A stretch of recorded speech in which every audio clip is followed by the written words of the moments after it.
केंद्र सरकार की ओर से पेश होने वाले आगामी वित्तीय वर्ष के बजट को लेकर इस बार कोरोना काल में लोगों को राहत की उम्मीद है। शिक्षा, विज्ञान, महिला सुरक्षा जैसे कई विषयों पर राजधानी जयपुर के शिक्षाविद, विद्यार्थी और महिलाओं को इस बार बजट से क्या है उम्मीद, इस पर रखे हैं उन्होंने विचार।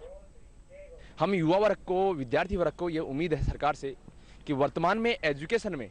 केंद्र सरकार 4.6% जीडीपी का खर्च कर रही है। उसको हम उम्मीद करते हैं सरकार उसको बढ़ा करके 10% जीडीपी का खर्च करे, जिससे कि शिक्षा और चिकित्सा, देश की शिक्षा और चिकित्सा बढ़ सके। लोगों का जो जागरूकता है शिक्षा के प्रति वह बढ़ सके, जिससे कि सरकार और विद्यार्थियों का जो तालमेल है, जिस प्रकार से जो विरोध प्रदर्शन हो रहे हैं उसको मैनेज किया जा सके। और छात्रों को यही उम्मीद है सरकार से कि वह एजुकेशन में अधिक से अधिक खर्च करे। मुझे लगता है कि केंद्रीय बजट में जो प्राथमिकता है वो कि जो स्कूल और कॉलेजेस और यूनिवर्सिटी लेवल पर जो वाईफाई का जो इंफ्रास्ट्रक्चर है वो बहुत वेल इक्विप्ड होना चाहिए। क्योंकि यदि ये सुविधा यदि स्कूल, कॉलेजेस और विश्वविद्यालय में मिलेगी तो डेफिनेटली मुझे लगता है कि विद्यार्थी जो ऐसे लाभान्वित हो सकेगा। और दूसरी बात है जो ई लर्निंग है, जो ई लर्निंग चाहे हम लाइब्रेरी के रेफरेंस में कहें, जो हम ई जर्नल्स की बात हो रही है या ई लाइब्रेरी की बात हो रही है, तो इन सब पर भी बजट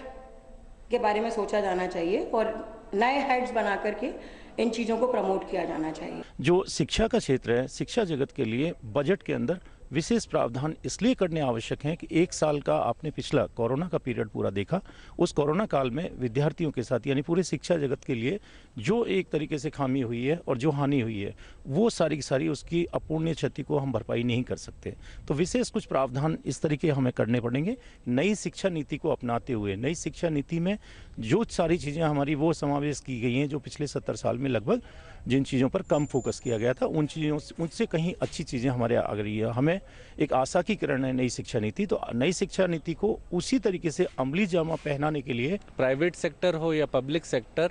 रेल मंत्रालय जैसा बड़ा विभाग जो कोरोना की त्रासदी के दौरान ठप पड़ गया, तो ऐसे में दोनों ही सेक्टर की जो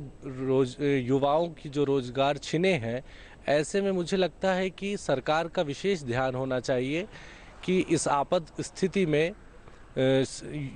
युवाओं को रोजगार की सुविधाएं या कहें कि नए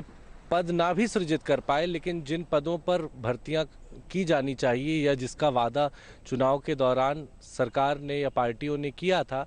तो उन सबको मुहैया करने के लिए रोजगार सुनिश्चित करने के लिए प्रयास किए जाने चाहिए।